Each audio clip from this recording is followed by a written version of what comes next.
Hi hello welcome to big TV. నేను మీ గౌతమి. ఈరోజు మనతో పాటు ప్రొడ్యూసర్ చిట్టిబాబు గారు ఉన్నారు. ఆయనతో మాట్లాడదాం. సార్ నమస్తే అండి. సార్ నిన్నటి నుంచి కూడా అంటే గత 2 రోజుల నుంచి కూడా ఏంటంటే బాగా వైరల్ అవుతుంది సోషల్ మీడియా అనేసరికి. మనం ఏదైనా పెట్టొచ్చు, ఏదైనా మాట్లాడొచ్చు, మనకి దీనికంటూ అదుపు లేదు, రిస్ట్రిక్షన్స్ లేవు, జనాలు కూడా అట్లనే ఎంజాయ్ చేస్తున్నారు అని చెప్పి ఒక తండ్రి కూతురు మీద ఉన్న రిలేషన్ని చాలా వల్గర్గా కమెంట్స్ చేస్తూ వాళ్ళు ఎంజాయ్ చేసిన విధానం పి హనుమంత్ అనొచ్చు, లేకపోతే హనుమంత్ అనొచ్చు. ఈ యొక్క యూట్యూబ్ ఛానల్ ఈ ఇన్ఫ్లుయెన్సర్ ఎవరైతే ఉన్నారో చేసిన వ్యాఖ్యలు ఇవాళ చాలా దుమారాన్ని రేపుతా ఉన్నాయి. సో దీని గురించి ఏం చెప్తారు సార్? ఈ దౌర్భాగ్యం అంతకన్నా ఏం చెప్తాము. వాడు కడుపుకు అన్నం తింటున్నాడా అశుద్ధం తింటున్నాడా తెలీదు. హనుమంత్ అనేవాడు వాడు మళ్ళీ ఒక ఐఏఎస్ ఆఫీసర్ గారి కొడుకు. సిగ్గు శరం మానం అభిమానం ఉండాలి వాడికి. మా నడి రోడ్లో మామూలుగా నడి రోడ్లో నుంచో పెట్టి చెప్పు తెగేదాకా కొట్టాలి. కడుపుకు అన్నం తింటున్నారా అశుద్ధం తింటున్నారా? వాళ్ళ అశుద్ధంతో అభిషేకం చేయాలి వాళ్ళు రోడ్డు మీద. మనుషుల పశువుల వాళ్ళు ఒక తండ్రి కూతుర్ల యొక్క బంధాన్ని అంత అసహ్యంగా జుగుత్సాకరంగా నీచంగా కమెంట్లు పెడుతూ వాళ్ళు నవ్వుకుంటూ మళ్ళీ దాన్ని నవ్వుతూ చూస్తే వీడియో చూస్తే ఎంత కడుపు మండిపోద్దంటే అంటే వీళ్ళకి మనిషికి పశువుకి తేడా ఏంటి తెలుసా? మనిషికి జంతువుకి మనిషికి సిక్స్త్ సెన్స్ ఉంటుంది, ఇంగిత జ్ఞానం అంటాం. జంతువుకి ఆ ఇంగిత జ్ఞానం ఉండదు. ఇది ఏంటంటే ఇవాళ వైరల్ అయింది కనుక ప్రభుత్వం స్పందిస్తుంది. ఇంకోటి ఇది జరుగుతున్నాయి. ప్రభుత్వం వైరల్ అయితే స్పందించింది. ఇవాళ అసలు వైరల్ అవ్వకుండా ఇలాంటి జరుగుతున్నాయి ఎప్పటికప్పుడు నోట్ చేసి వాళ్ళకి ఉన్నాయి, టీమ్స్ ఉన్నాయి. ఇలాంటి సైబర్ క్రైమ్ ఏం జరుగుతున్నాయి, ఇలాంటి తప్పుడు వచ్చిన వాళ్ళని ఇమ్మీడియట్గా వాళ్ళకి యాక్షన్ తీసుకుంటూ చేస్తే ఇలాంటి జరగదు. సమాజంలో అందరూ భాగస్వాములే. ఏదో వైరల్ అయ్యి కంప్లైంట్ చేస్తే ఇవాళ తేజ కంప్లైంట్ చేస్తే కమెంట్ చేస్తే ఇప్పుడు ప్రభుత్వం వచ్చి చేస్తుంది. ఈనాళ్ళు ఏం నిద్రపోతుందా ప్రభుత్వం? ఈనాళ్ళు నిద్రపోతుందని. సోషల్ మీడియా ఒక పవర్ఫుల్ మీడియా అమ్మ. దాన్ని ఎంత బాగా వాడుకుంటే అంత బాగా వాడు.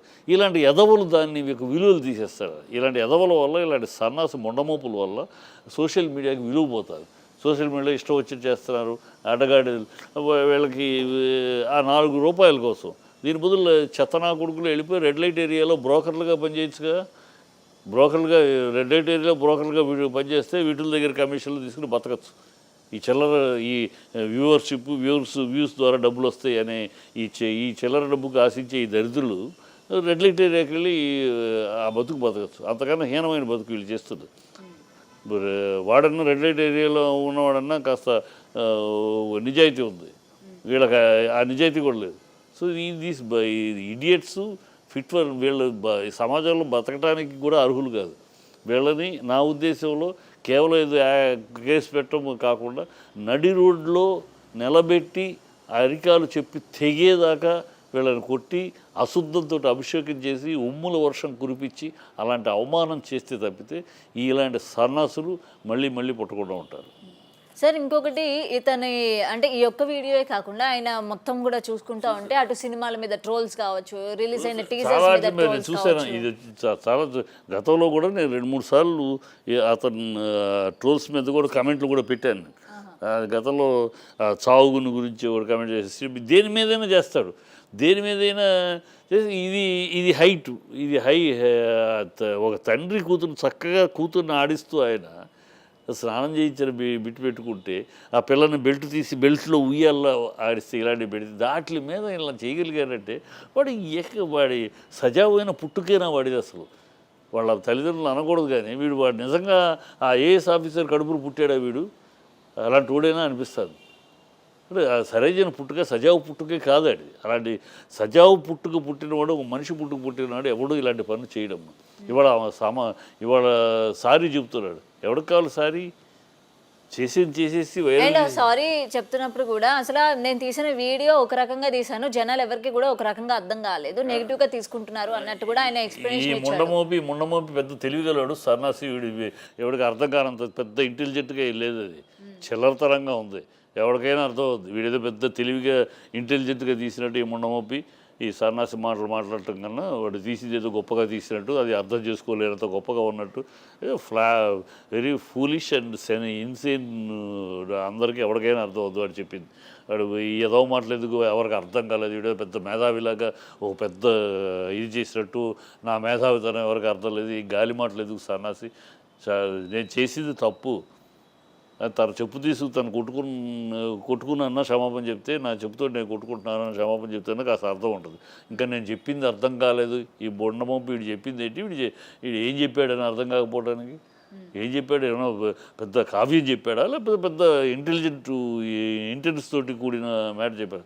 పచ్చి బూతు, పచ్చి చిల్లరతనం, పచ్చి సన్నాసితనం, పచ్చి ఇన్సేన్ థింగ్. దానికి ఏదో పెద్ద నేను చెప్పింది అర్థం కాలేదు, చెప్పు తీసి కొట్టాలి అంతే ఇలాంటి వాళ్ళని.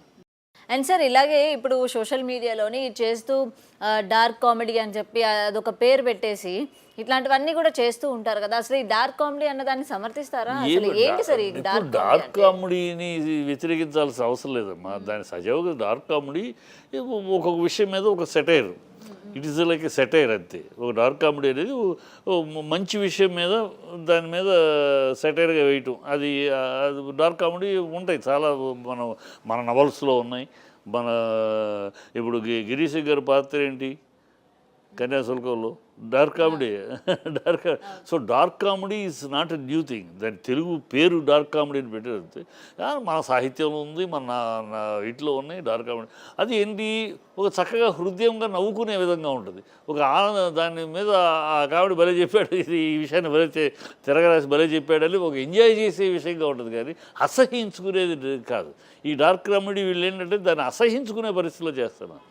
దాన్ని బ్యూటిఫుల్గా వాడచ్చు, బ్యూటిఫుల్గా చేయొచ్చు. ఇప్పుడు పార్లమెంట్లో రాహుల్ గాంధీ కన్ను కొట్టాడు. కన్ను కొట్టిన దాన్ని నిన్న మోడీ గారు బాల చేష్టలు అని అన్నాడు. బాల చేష్టలు ఇలాగా ఉంటాయి. సడన్గా మూడు వస్తే కౌగులించుకుంటారు, సడన్గా సభలో కూర్చొని కన్ను కొడతా ఉంటారు, ఈ బాల చేష్టలు. అతను బాలచేష్ట కాదు అది చేసింది, పొలిటికల్ చేష్ట, కానీ దాని బాలచేష్టలు అని ఈయన వర్ణించి. ఇది dark comedy. This is also a part of dark comedy. అంటే ఒక విషయాన్ని దాన్ని అలా తిప్పి చెప్పడంలో అది బ్యూటిఫుల్గా ఎంజాయ్ చేసే విధంగా చెప్పాలి. ఇప్పుడు నన్ను అందరూ ఎంజాయ్ చేశారు.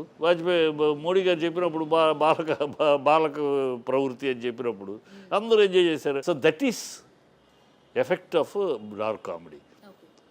ఆ డార్క్ కామెడీ అర్థం కూడా తెలియకుండా, డార్క్ కామెడీ అంటే ఏంటి, డార్క్ కామెడీ ట్రాన్స్లేట్ చేసి చీకటి కామెడీ అన్నట్టు, అది చీకటి కామెడీ, చీకటి హాస్యం కాదు. వాడి పేరే దరిద్రం పేరు. అసలు డార్క్ కామెడీ ఏంటి, సెటైరికల్ కామెడీ, సెటైరికల్ డిఫరెంట్ కోణం, వేరే కోణం, ఇంకో కోణంలో ఆ విషయాన్ని చెప్పటం, ఇంకో కోణంలో చెప్పటం, వాళ్ళు చెప్పిన కోణాన్ని ఇంకో రకంగా వ్యతిరేకం అవుతూ కూడదు చెప్పటం. అది ఆనందిస్తాం, ఎవరైనా ఆనందిస్తాం. భలే చెప్పాడు, ఆయన చెప్పింది వేరు, వీడు దీన్ని ఇంటర్ప్రిటేషన్ భలే చెప్పాడే అని ఎంజాయ్ చేస్తాం. That is dark comedy. దాన్ని డార్క్ కామెడీ అని పేరు పెట్టేసారు. డార్క్ కామెడీ దరిద్రం పేరు అది. డార్క్ కామెడీ ఏంటి, పేరే చీకటి హాస్యం అని ఏమైనా ఉంటుంది ఎక్కడన్నా? ఉంటుందా? చీకటి హాస్యం ఉంటుందా? ఉండదు. ఇది పిచ్చి పేరు పెట్టారు. పిచ్చి పేరు పెట్టి ఏదో ఇవాళ డేస్కి ఇవాళ సమాజానికి సరిపోతుంది ఆ పేర్లు. సోదరాన్ని పిలిచేవాళ్ళం గతంలో, తర్వాత బ్రదర్ అని పిలిచేవాళ్ళం. ఇప్పుడు బ్రో అంటారా? బ్రో ఏంటి, బ్రోకరా లేకపోతే బ్రదరా? సమాజానికి అలవాటు అయిపోయింది ఆ బ్రో. ఇప్పుడు ప్రతివాడు బ్రో అంటాడు. ఏంటో సోదరాన్ని శుభ్రంగా పిలుచుకోవచ్చు, బ్రదర్ని పిలుచుకోవచ్చు. అది వదిలేసి బ్రో ఇదేదో ఎలా దరిద్రంగా ఉంటుంది. అందరూ కాదమ్మా, అందరూ చూడలేదు, అందరూ కాదు. కాకపోతే చెడు ఆస్వాదించినట్టు, చెడు అట్రాక్ట్ చేసినట్టు ఇంకోటి తెలియదు. మీకు ఇక్కడ విషయం, రామ్ గోపాల్ వర్మ అమ్మాయి కాళ్ళు నాకుతూ పెట్టాడు. మంచి బేబత్సమైన వ్యూస్ వచ్చినాయి, కొన్ని మిలియన్ల వ్యూస్ వచ్చినాయి. అందుకని అది కరెక్ట్ అంటామా? కాదుగా, కరెక్ట్ కాదుగా. కొన్ని మిలియన్స్, కొన్ని అంతకు మించి మిలియన్స్ రిజెక్ట్ చేశారు. అది వాడు రిజెక్ట్ చేసాడు, చూసి చీ అని అసహించుకుంటే వాడు కామెంట్ పెట్టడు కదా. ఈ ప్రవృత్తి ఉన్నవాడు, నెగిటివిటీ, ఈ దరిద్రపు మైండ్ సెట్ ఉన్నవాడు దానికి ఆహా ఓహో అని పెడతాడు.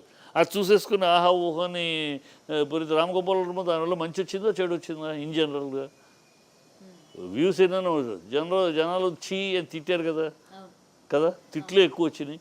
అసహించుకుని మళ్ళీ అందుకని పెట్ట మానేశాడు. అట్లాగూ వ్యూస్ వచ్చినాయి కనుక అది గొప్పది, వ్యూస్ వచ్చినాయి కనుక అది గ్రేట్ అనుకుంటే మూర్ఖత్వం. అంతకన్నా సన్యాసితనం, సన్నాసితనం కూటుండదు. Right sir. సో ఏంటంటే ఎలాగైనా సరే పోలీసులు స్ట్రిక్ట్ యాక్షన్ తీసుకోవాలి. తిననే కాదు, ఇవాళ వెలుగులోకి వచ్చింది కాబట్టి తినని మనకు తెలిసింది. సో వెలుగులోకి రానివి ఇంకెన్నో ఉన్నాయి, ఇంకా ఎంతమందో ఉన్నారు. అదే ఇంత వైరల్ అయినాక వాళ్ళు కళ్ళు తెరిచారు మేము ఉన్నామని. ఇది ఇలా వైరల్ అవ్వకుండా చాలా జరుగుతున్నాయి. వాటి మీద ప్రభుత్వం కన్నెందుకు వేయలేదు? దానికి ఒక డిపార్ట్మెంట్ ఉంది కదా, వీటి మీద యూట్యూబ్లో వచ్చేదానికి డిపార్ట్మెంట్ ఉంది. ఆ డిపార్ట్మెంట్ అప్రమత్తంగా ఎందుకంటే మన కర్నూలులో ఒకటి జరిగింది ఇట్లాగే. కంప్లైంట్ ఇస్తే పోలీస్ కంప్లైంట్ తీసుకునే పరిస్థితిలో లేడు. ఇవన్నీ ఎక్కడమ్మా ఉన్న పనులు, ఇవన్నీ ఎక్కడని ఆ అమ్మాయి ఇంటర్వ్యూలో చెప్పింది, ఇవన్నీ ఎక్కడ తీసుకోవాలమ్మా ఉన్న పనుల్లో అని అన్నారు. సో ఇవాళ వైరల్ అయింది కనుక కంప్లైంట్, వైరల్ అయింది కనుక ఒక సినీ సెలబ్రిటీ వచ్చి కమెంట్ చేశాడు కనుక, సినిమా వాళ్ళందరూ కమెంట్ చేశారు కనుక ఇవాళ ప్రభుత్వం మేలుకుంటుందా? ఈ ప్రభుత్వం అని కాదు, ఏ ప్రభుత్వం అని కాదు, ఈ అన్ని ప్రభుత్వాలు ఈ దేశంలో ఈ విషయాలు పట్టించుకునేవి ఎక్కడ పట్టించుకుంటామనే పద్ధతిలో ఉన్నారు. ఇంతకన్నా మించిన సమస్యలు ఉన్నాయని. ఎందుకంటే ప్రతి పొలిటికల్ పార్టీకి వాళ్ళ సమస్యలు వాళ్ళకి. అధికారంలోకి ఎలా రావాలి, అధికారంలో ఉన్న వాళ్ళని ఎలా దింపాలి, ఈ పార్టీ నుంచి ఎవరిని మన పార్టీలో లాక్కోవాలి, మన పార్టీ నుంచి ఎవరు వెళ్లకుండా ఎలా కాపాడుకోవాలి, ఈ సమస్యలతో సతమతం అవుతున్నారు వాళ్ళు. ఈ సమస్య, ఈ ప్రజా సమస్యల గురించి ఏం పట్టించుకుంటారు వాళ్ళు? ప్రజల లెక్క వాళ్ళకేంటి, డబ్బులు ఇస్తే ఎలక్షన్ అప్పుడు డబ్బులు ఇచ్చితే ఓట్లు వేస్తారు. ఇంకా ఆ సమస్యల గురించి మనకు ఎందుకు? ఓట్లు వచ్చే విషయాలు అయ్యి, దీనివల్ల ఓట్లు వస్తాయా? ఓట్లు వచ్చే విషయాలు అయ్యి, ఓట్లు వచ్చే వాటి మీద వాళ్ళ concentration. Political system in our country is అంత డూబియస్గా ఉంది, అంత ఇర్రెస్పాన్సిబుల్గా ఉంది. దాన్ని మనం ఏం చేయలేము. ఎందుకంటే దాంట్లో మన తప్పు, భాగస్వాములు ప్రజల తప్పు కూడా ఉంది కనుక.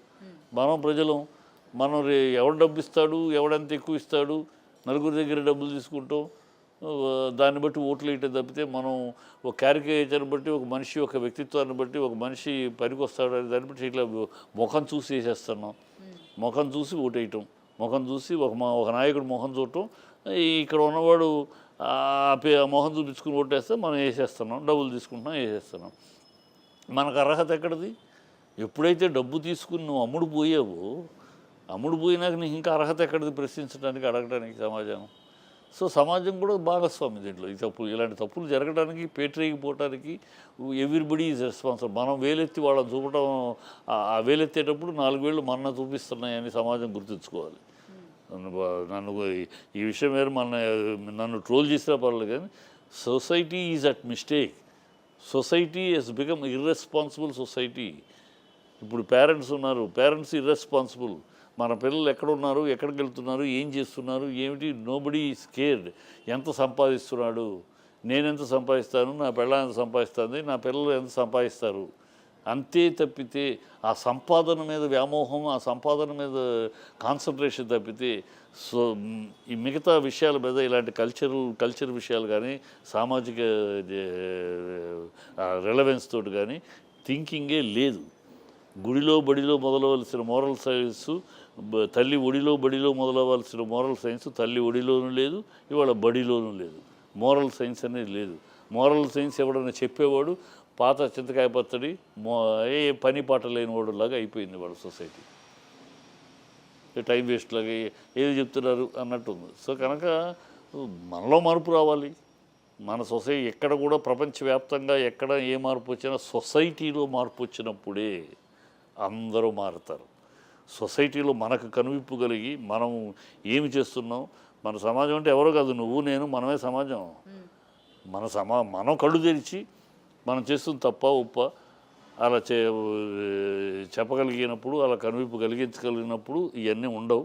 అవి లేనంతకాలం ఆ అడప ఇలాంటివి వస్తూ ఉంటాయి. ఇలాంటి దౌర్భాగ్యులు, హనుమంతు లాంటి వాళ్ళు పుట్టుకొస్తూనే ఉంటారు.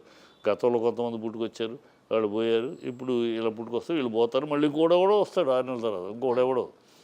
అంటే ఆ సినిక్ టెంపర్మెంట్, ఆ మానసిక కుష్ఠరోగం అంటారు. ఆ మానసిక కుష్ఠరోగం, మెంటల్ లెపర్స్. ఆ మెంటల్ లెపర్స్ అనేవాళ్ళు పుట్టుకొస్తూనే ఉంటారు. ఈ మెంటల్ లెపర్స్కి వచ్చే ఆలోచనలు. కుష్ఠరోగానికి మందు ఉంది, నార్మల్ మందు వేయచ్చు. మెంటల్ లెపర్సీకి ఇంటర్నేషనల్గా మందు లేదు. ఈ మెంటల్ లెపర్స్ ఎప్పుడైతే పెరుగుతున్నారో సమాజంలో, పెరుగుతున్న కొద్దీ ఇలాంటివి వస్తాయి. దీస్ బాస్టర్స్, దీస్ హనుమంతు లాంటి bastards are mental lepers. For more videos like this, subscribe Big TV channel.